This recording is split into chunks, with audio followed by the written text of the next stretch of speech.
On vous souhaite la bienvenue à ériclatour.com, une émission entièrement dédiée aujourd'hui à Jacques Tremblay, le président du conseil d'administration de Tremcar, les fameux camions-citernes, une entreprise qui est en expansion quand même de façon assez incroyable depuis quelques années. On va lui en parler en fin d'entrevue, mais d'abord et avant tout, il est ici pourquoi?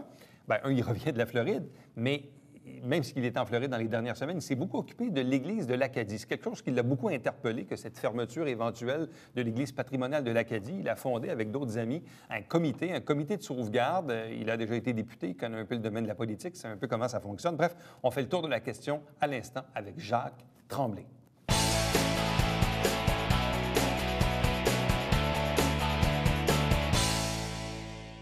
Parlons à nouveau de l'Église de l'Acadie, de son avenir, de sa sauvegarde. Vous savez qu'il y a un comité de citoyens qui s'est formé il y a quelques semaines. On les avait reçus ici même à cette émission. Mais l'un des instigateurs de ce mouvement de sauvegarde, il s'agit de Jacques Tremblay. Bonsoir et bienvenue.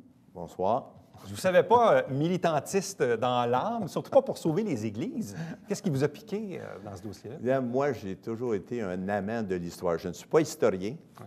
Mais j'ai toujours été un amant de l'histoire. Et évidemment, moi, j'étais allé à l'école des Frères Maristes. Et à l'époque, on nous enseignait ça comme il faut. Alors, ils ont suscité ma curiosité. Et évidemment, j'ai lu au cours de ma vie des centaines, ce n'était pas des milliers, pas des milliers, mais au moins 1000 volumes de tout ce qui regarde l'histoire du Canada et du Québec. Et évidemment, puis quand j'ai lu, c'est tout, lu le journal un matin, on me dit que cette église-là va fermer. Et parce que le clergé ne peut pas la soutenir, et puis que la ville n'est pas nécessairement intéressée. Puis c'est le plus beau joyau du patrimoine de la région. Cette église, cette région-là a été témoin d'événements historiques exceptionnels. Et je pense que ça serait un sacrilège de fermer cette église-là. Puis je ne dis pas ça pour une question de religion, une question de patrimoine. Évidemment, exactement, qui a été témoin de l'évolution. Puis je vois des fois loin, je vais jusqu'à dire qu'il a été témoin de l'avènement du Canada comme pays indépendant. Quand on regarde tout ça, quand je vais dans l'Ouest de temps en temps, puis des gens me disent « Oui, c'est Saint-Jean-sur-Richelieu. » Je dis « Allez sur Internet, vous allez voir ce qu'est Saint-Jean-sur-Richelieu. » Puis après que vous savez, c'est ça, là. Bien, je vous garantis, ça ne va pas être de nos ancêtres à nous autres à Saint-Jean. Vous seriez tous Américains.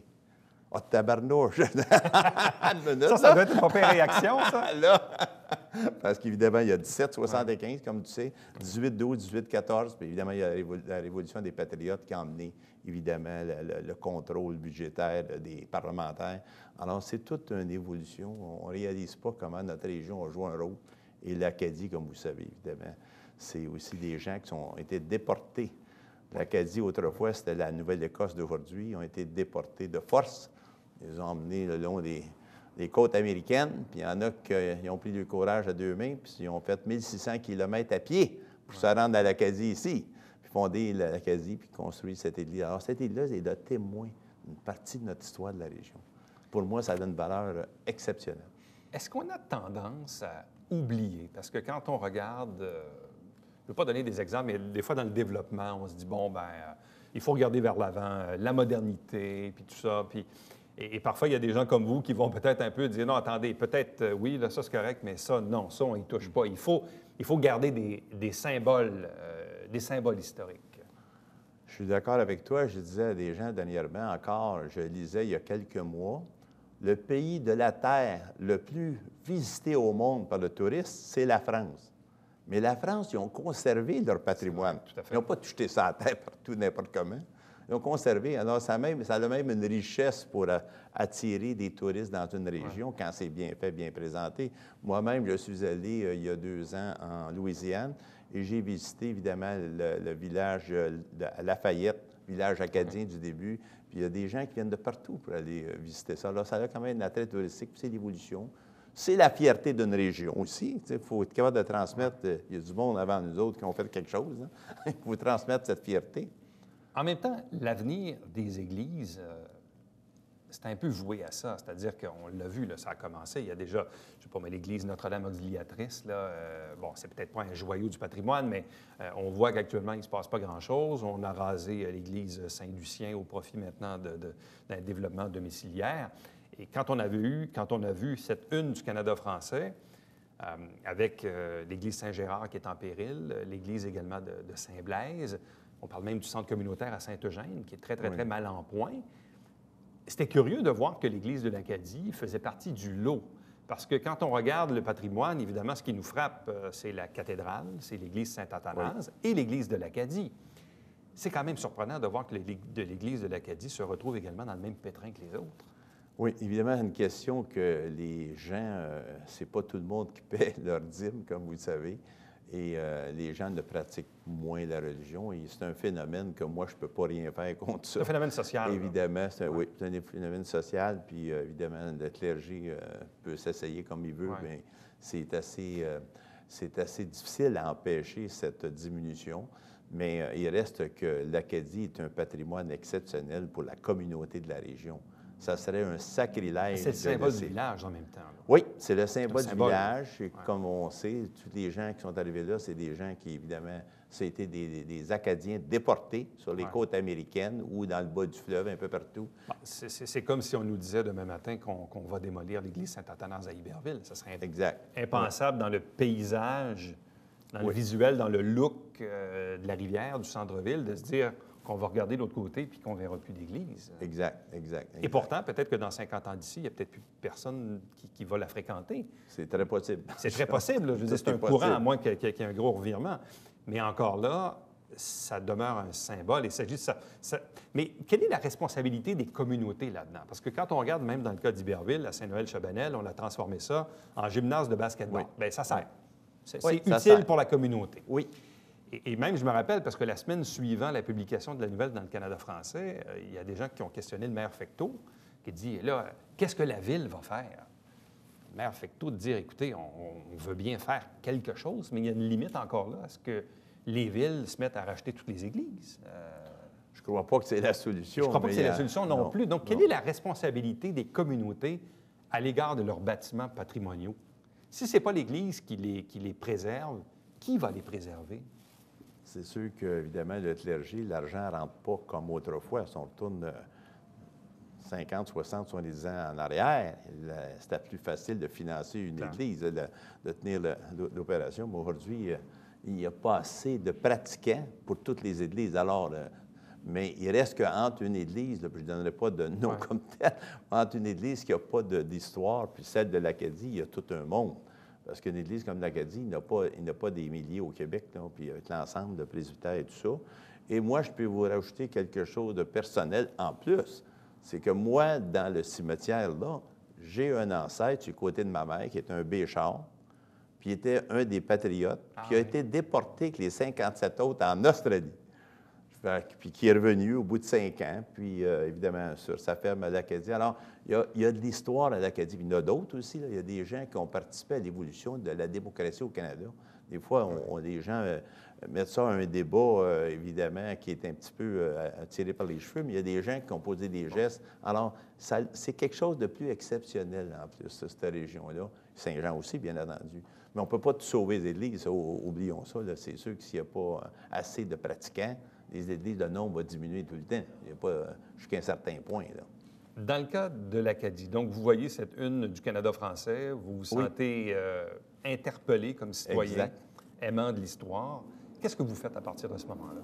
À partir de ce moment-là, ce que j'ai fait, j'ai appelé quelques amis qui pouvaient avoir, je dirais, être sensibilisés à cette question. Puis, eu quelques cafés à droite et à gauche. Puis, à fin de compte, on a décidé de se regrouper puis de créer un mouvement pour être capable de trouver le financement.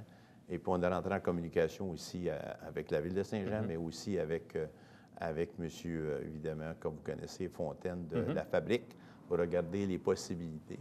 On s'est dit que nous, on est capable de donner un bon coup de main pour ramasser, parce que pour la rénover, la restaurer, pas rénover, excusez-moi, la restaurer. Il faut que j'apprenne ce mot-là comme il faut. La restaurer, alors à ce moment-là, bien évidemment que ça prend des fonds parce que le gouvernement ne paye pas tout. Alors, il faut qu'il y ait des gens, des locaux qui, évidemment, mettent de l'argent dans une collecte de fonds. Comme actuellement, d'autres, on voudrait avoir entre 300 et 500 membres de notre groupe pour nous aider à ramasser des fonds. Puis on va faire certaines activités, mais on va définitivement lancer une grande campagne de levée de fonds vers le début de l'été ou à la fin du printemps Puis à ce moment-là, on va solliciter tout le monde on va les sensibiliser que c'est un joyau du patrimoine pour la grande région. Puis je veux dire, il faut que les gens donnent un coup d'épaule à la roue. Je comprends que les gens, entre autres d'affaires, sont très sollicités dans la région. C'est vrai. Pour toutes sortes de causes. Ah, tout ça. Depuis toutes les toutes causes bonnes sont toutes bonnes. C'est encore, un matin, là, je regardais au bureau, j'avais 3-4 demandes de subventions ici et là pour aider une cause ici, puis là, que ce soit les étudiants polyvalentes ou un autre. Alors, évidemment, il faut aider, mais ça, on ne peut pas laisser tomber en ruine un joyau du patrimoine comme celui-là. Quel est l'état actuel de l'Église de l'Acadie et de son presbytère? OK. Actuellement, évidemment, l'état actuel n'est pas catastrophique. Vu de l'extérieur, ça n'a pas l'air si mal. Non, c'est pas catastrophique, sauf que, comme par exemple, on regardait aussi la cheminée, elle a une tendance à se séparer d'avec l'Église. Si c'est pas fait dans un laps de temps assez court, bien, à long terme, ça peut coûter une fortune ou il va être trop tard. Alors, il faut être capable de faire des corrections ici et là. Les fenêtres, évidemment, sont pourries. Excusez, le bois est pourri. Alors, à ce moment-là, il y a des fenêtres, il faut. Puis, ils ont refait le toit de l'église il y a quelques années, là. Puis là, il reste le toit du presbytère à faire. Il y a des gens aussi bénévoles. Je tiens aussi à mentionner Christian Poupard, qui, lui, bénévolement, il va faire de la restauration dans le presbytère que j'ai visité. Je lève mon chapeau à Christian, il a travaillé fort pour faire ça bénévolement. Alors, il y a moyen quand même, évidemment, de restaurer pour qu'on ait du long terme. En tout et partout, vous estimez à combien un projet de restauration, selon ce que vous nous avez énuméré, là? Ça, c'est une bonne question. On parle de 500 000, 1 million? On parle de... Actuellement, évidemment, la fabrique a, ça coûte 700 000. C'est ce qui est évalué, là? C'est ce qui a été évalué, grosso modo. Alors, évidemment, s'il y a des choses qui n'ont pas été prévues, qui sont plus détériorées, mais on dirait entre 700 et 1 million, là, ça va jouer là-dedans. Maintenant, après ça, il faut aller chercher des subventions du gouvernement. C'est admissible? C'est un bâtiment qui est admissible? Oui, c'est admissible. Le seul problème, c'est évidemment, les gouvernements ils sont serrés dans les dépenses. De Saint-Cy, comme vous le savez, ils ont coupé un peu les budgets globalement au Québec pour ce genre de restauration de lieux patrimoniaux. Alors, mais il reste que on n'est peut-être pas habitué comme ça dans la région, mais il va peut-être falloir aussi cogner à la porte à Ottawa. Je veux dire, Ottawa, ça nous appartient encore, c'est à moi ce pays-là. Et puis là, on va définitivement solliciter les gens, parce que c'est quand même... C'est une prise en charge, autrement dit. Il y a des citoyens qui se mobilisent avec un appui des instances, des décideurs, villes, députés, etc., ce qui vous permet ensuite d'aller cogner à la porte des gouvernements, fédéral, provincial. Normalement, puis vous le savez, vous avez été député, donc quand une communauté est plus organisée pour défendre un dossier, ça a plus de poids à l'autre bout. C'est évident. C'est évident. Nous autres, même, notre entreprise, on a embarqué quand il était question de, évidemment, l'expansion de l'hôpital. L'hôpital n'avait pas eu d'expansion depuis 1970. Et pour convaincre le ministre, à l'époque, on retourne quelques années en arrière, je veux dire, la communauté s'est engagée de trouver 12 millions sur 5 ans. À l'époque? Oui. Puis là, les 12 millions, ils sont rendus là. C'est ça. Mais c'est ça qu'a décidé le gouvernement. Alors, c'est pareil dans un cas comme ça. Plus la communauté fait l'effort, qui a vraiment une volonté, je dirais, populaire de s'occuper d'un cas comme ça, bien évidemment, les gouvernements sont plus ouverts. Sentez-vous, justement, depuis vos différentes sorties publiques et l'annonce du groupe en question dont vous êtes, sentez-vous, avez-vous, comme on dit, un feedback, un retour de la population? Est-ce que vous sentez qu'une mobilisation s'organise? Oui, actuellement, je peux quand même dire que depuis que ça a sorti public, il y a plusieurs personnes qui ont, évidemment, adhéré à notre mouvement, puis qui ont envoyé des chèques déjà, sans qu'on ait fait de citation. Là, on a plusieurs mille dollars qui sont rentrés de droite et à gauche. Il y a des gens ils se sont sentis interpellés par ce projet-là. C'est sûr qu'évidemment, il y a toujours du monde, des fois, d'objections, parce qu'il y a du monde qui dit bien, je ne mettrai pas d'argent là parce que ça s'en va à Rome, mais la fabrique m'a dit qu'il n'y a aucun problème là. Fait que je voulais rassurer les gens. Puis, c'est pas une question de religion, c'est une question d'attacher à notre patrimoine, puis le préserver pour les générations futures.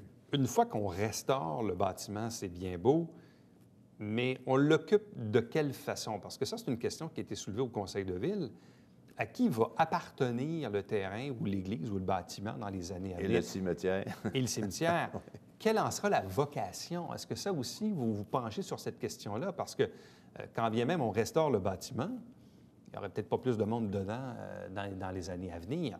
Est-ce qu'on le transforme en centre communautaire, en galerie d'art? Je ne sais trop. Est-ce que vous vous êtes penché également sur l'usage de ce bâtiment-là dans l'avenir? Oui, on s'est penché. Évidemment, là, déjà en partant, que ce soit pour des offices religieux, ça va continuer. Oui. Alors, que ce soit des messes le dimanche, que ce soit des funérailles, que ce soit des baptêmes, que ce soit des mariages. Je rencontrais dernièrement quelqu'un à Saint-Hubert, puis il marie une fille de l'Acadie. Il me dit, moi, c'est là que je me marie. Alors, tenez-la ouverte, l'église. Alors, il y a quand même un revenu qui vient de ça. Oui. Il s'agit de compenser avec d'autres activités, évidemment, communautaires. Pour avoir un modèle d'affaires, un montage financier réaliste. Oui. Il y a quelque chose qui peut être fait assez bien, comme il y a Formule des questions... hybride un peu, c'est ça? Oui, oui, exact. Puis aussi, oui, ça aussi. Et puis, il a été regardé aussi la question peut-être d'avoir certains concerts, évidemment, avec des musiciens comme Christian Poupard, c'est un enseignant de violon, entre autres. Alors, à ce moment-là, il y a moyen d'organiser certaines activités pendant des périodes de temps pour être capable d'aller chercher la différence. Est-ce qu'on doit créer un organisme? Est-ce que l'Église doit rester propriété de la fabrique? Ça, actuellement, c'est ouvert parce qu'évidemment, ça dépend aussi comment les subventions sont données. Il faut s'assurer, comme je disais aux gens de la fabrique, il faut s'assurer qu'il faut qu'on ait une certaine garantie, évidemment, écrite, que si la fabrique est en trouble dans 5, 6, 7 ans, on ne retombe pas dans le même problème, il faut que ça continue. Alors, ça prend aussi la connivence de la Ville de Saint-Jean-sur-Richelieu. On va avoir affaire à convaincre les 12 membres du conseil municipal. Là, j'ai vu que vous nous avez amené une brique. Oui. Je vais le montrer ici, si vous voulez me le présenter. Ben oui. C'est un pas pire livre, c'est un bon livre. Oui, c'est un bon livre. Qu'est-ce que c'est comme publication? Qu'est-ce que c'est comme publication? Ce livre-là, évidemment, c'est l'histoire de l'Acadie ici. Et en même temps, évidemment, tout le mouvement acadien. Alors, je ne connais pas personnellement Mme Nicole Martin-Verenka, mais j'ai été impressionné par le travail colossal qu'elle a fait pour ramasser toute l'information. Là-dedans, il y a les noms des gens dans quel village qui vivaient en Acadie, qui était la Nouvelle-Écosse à l'époque, où ils se sont évidemment ramassés, on peut dire ça, le long de l'Atlantique, puis qui ont évidemment, il y en a qui ont marché jusqu'à 1,800 kilomètres à pied pour s'installer ici. Puis à l'époque, il y avait un bon évidemment, je ne vais pas vous faire un cours d'histoire, là, mais il y avait un bon gouverneur à Québec. Le premier gouverneur s'appelait James Murray. Puis il a envoyé une lettre à tous les seigneurs du Québec pour faire de la place dans leur seigneurie pour que les Acadiens puissent s'installer. Des fois, on regarde juste les mauvais côtés des anglophones, mais il y a eu des bons côtés. Avez-vous manqué votre vocation? Est-ce que c'est pas l'historien que vous auriez dû faire, au final? C'est ça, des fois. Plutôt que le monde des affaires? Oui, mais des fois, ça s'entrecoupe parce que, évidemment, dans le monde des affaires, si tu as un peu une vision de la société, comment elle fonctionne, ça t'aide énormément. Et évidemment, c'est pas rien que des chiffres noirs et blancs, les affaires, là. Il y a une question là, de comportement humain. Alors, je ne vais pas vous donner tous les secrets de Tremcar. Mais vous restez toujours, vous parlez de Tremcar, vous restez toujours quand même assez impliqué. Je pense encore à la présidence du conseil d'administration de l'entreprise. Je pense que votre fils, Daniel s'en occupe. Vous avez également d'autres personnes parce que Tremcar, comme on se le disait tantôt, même avant l'entrevue, ça fait combien de temps que ça existe? Tremcar, ça a été évidemment fondé par deux frères Touga en 1962. Wow! Moi, je l'ai pris en 1990, au mois de janvier, après que j'ai sorti de la politique en 89. Alors, en 90, il y avait 26 employés. Aujourd'hui, on en a 800. Comment on passe de 26 à 800 employés en 25 ans? C'est un bon défi. C'est dû à quoi? Bien, c'est dû à quoi? Évidemment, des fois, il y a de la chance. On est chanceux, là. Mais aussi, il faut comprendre l'industrie, puis il faut toujours être à l'affût, évidemment, des opportunités. Et moi, j'ai passé ma vie à lire, je lis beaucoup. Alors, je me suis abonné à peu près à toutes les revues qui touchent le transport des scènes en Amérique du Nord ou à peu près. Étiez-vous destiné à ça? Parce qu'avant votre court passage en politique, en fait, un mandat, hein, oui, bien? Un mandat. Un mandat comme député d'Iberville. Avant la politique, vous faisiez quoi? Avant la politique, on avait une usine de produits de béton. Alors, évidemment, ça venait de mon père qui avait fondé ça. Alors, mon père lui a passé sa vie avec le béton, entre autres. Alors, on était à ce moment-là, évidemment, dans les produits de béton. Donc, le béton, 4 ans de politique, oui. Puis après ça, les citernes. Oui, mais il ne peut pas dire que je ne suis pas constant parce que le béton, la politique ou les citernes, on est toujours dans le gris. C'est une façon de voir les choses. Mais même, je regardais encore récemment, parce que là, votre entreprise s'est diversifiée. Vous avez, bon, le siège social est à Iberville. Oui, toujours. Mais vous avez plusieurs autres bâtiments au Québec, au Canada, aux États-Unis aussi. Aux États-Unis aussi. On a 2 usines, c'est-à-dire 3 usines aux États-Unis. On a une au Massachusetts que Daniel a négocié et qui a acheté il y a à peu près 6 mois, 1 an. Puis on a 2 en Ohio. Et puis on a aussi 2 usines en Ontario. On a une usine à Toronto, une usine à London, Ontario. Puis en London, on fabrique des citernes pour les ravitailleurs d'avions. Je cherchais le mot français parce que souvent, ça se passe toujours en anglais, cette partie-là. Alors, c'est des ravitailleurs d'avions. Alors, dernièrement, on a eu un contrat de la Défense nationale pour fabriquer des ravitailleurs d'avions pour Bagotville puis aussi Cold Lake en Alberta. Et dernièrement, on a reçu un contrat pour l'aéroport Trudeau au civil et aussi Winnipeg, l'aéroport de Winnipeg. Alors, c'est une niche qu'on n'avait pas. Il y avait une expertise là parce que dans ce domaine-là, vous dépendez beaucoup de l'expertise, évidemment, des humains qui sont sur place. Fait que quand vous achetez quelque chose, il faut vous assurer que l'expertise va rester. Puis on a aussi 3 centres de services dans l'Ouest canadien, entre autres. Un à Edmonton, puis 2 en Saskatchewan. Un dans le sud de Saskatchewan, puis l'autre est dans le nord, à Saskatoon, entre autres. Alors, dans le fond, c'est des opportunités d'affaires que vous avez eues en cours de route, que celle de s'agrandir de cette façon-là, se diversifier aussi? C'est sûr que dans l'entreprise manufacturière, ça prend du volume. Tu ne peux pas survivre si tu n'as pas un volume important parce que tes coûts de production vont être trop élevés. Alors, tu es obligé de faire une stratégie de développement qui va t'assurer un volume assez constant.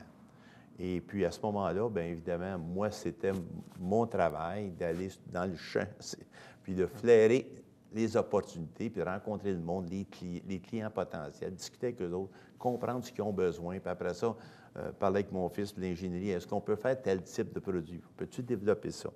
Il y a des choses que ça vaut la peine, des choses on dit peut-être non, ça ne vaut pas la peine, on ne va pas dépenser 1 million, développer évidemment un type de système, qu'à ce moment-là, on n'aura pas assez de bonheur. Il y a toute une recherche, puis c'est un travail d'équipe. Et puis, cette partie-là, évidemment, c'est moi qui ai parcouru l'Amérique là, pour... Puis aujourd'hui, évidemment, on a toute une équipe. On a évidemment, on a 3 vice-présidents à vente. On a un aux États-Unis, on a un dans l'Ouest, un à Toronto pour l'Est du Canada. Alors, c'est tout un autre... Et vous-même, vous êtes toujours quand même assez actif au sein de l'entreprise? Oui, je suis très actif. Daniel emmène quand même 80 parce que l'opération au jour le jour, là, Daniel, lui, tous les matins à 9 h, il y a une conférence là, au téléphone avec tous ses directeurs de l'Amérique du Nord. Alors, tous les problèmes se règlent là dans les prochains 25 minutes, tous les matins. C'est quelque chose qui ne marche pas à ce moment-là. Ça ne vous manque pas, ça? Non? Ça, c'est parti là. Mais Daniel est un homme très bien discipliné. Puis il y a de la rigueur. Ça, pour être un manufacturier, pour durer à long terme, si tu n'es pas discipliné et tu n'as pas de rigueur, un jour, tu vas disparaître. On va te faire... c'est ça qui est la loi de la compétition. C'est un beau success story. Oui, on est bien content. On est content de ça.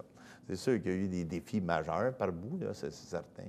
Comme là, actuellement, là, le défi qu'on a, c'est de trouver du personnel ici. Parce que là, on va agrandir l'usine ici, dans le parc industriel là, à Iberville. On veut rajouter 20 000 pieds. On parle d'emploi manufacturier, défi. Principalement? Oui, emploi manufacturier qui est le problème numéro 1 actuellement. Alors, c'est pas évident. Et puis, il y a un vieillissement de la population au Québec. Oui, c'est vrai. Alors, à ce moment-là, bien, il arrive moins... Daniel m'a dit que depuis 2013, il arrive moins de monde sur le marché du travail qu'il y en a qui prennent la retraite. Donc, on crée un vacuum. Et puis, souvent, on a des bons immigrants, mais quand ils viennent de pays non industriels, c'est plus difficile. C'est beaucoup plus difficile. Donc, vous ne chômez pas? Non, non. Donc, Tremcar vous tient occupé. Là, vous avez le temps, à travers ça, de vous occuper de l'Église de l'Acadie. Exact. Mais ça, c'est un beau défi que j'adore parce que définitivement, j'y tiens à conserver notre patrimoine. Et là, j'ai vu que vous avez donc une assemblée de fondation qui est toujours prévue donc pour le vendredi 10 avril, 19 h, à l'église Sainte-Marguerite de Blair-Fundy, Oui. chemin du Clocher à l'Acadie, bien sûr. Exact. Donc, le vendredi 10 avril, 19h. Donc, vous souhaitez quoi pour cette On journée? voudrait remplir l'église de gens qui s'en viennent nous appuyer. Alors, je lance évidemment un appel Ouais. à tous ceux qui veulent nous aider à sauver ce patrimoine unique de venir nous épauler dans ce projet. Jacques Tremblay, merci beaucoup. Bonne chance. Ça m'a fait plaisir. Merci beaucoup. Restez avec nous. Au retour, on vous présente le Babillard quotidien.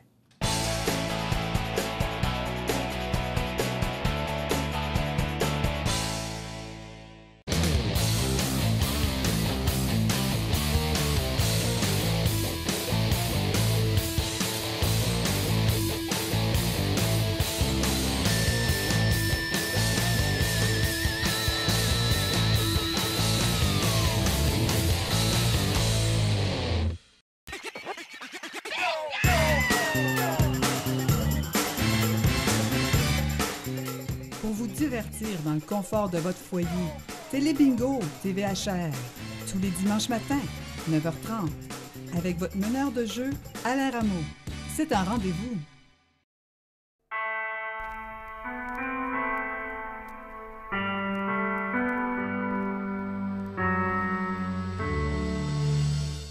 Coulisses Bêta, version 3.0, jeudi, 19h.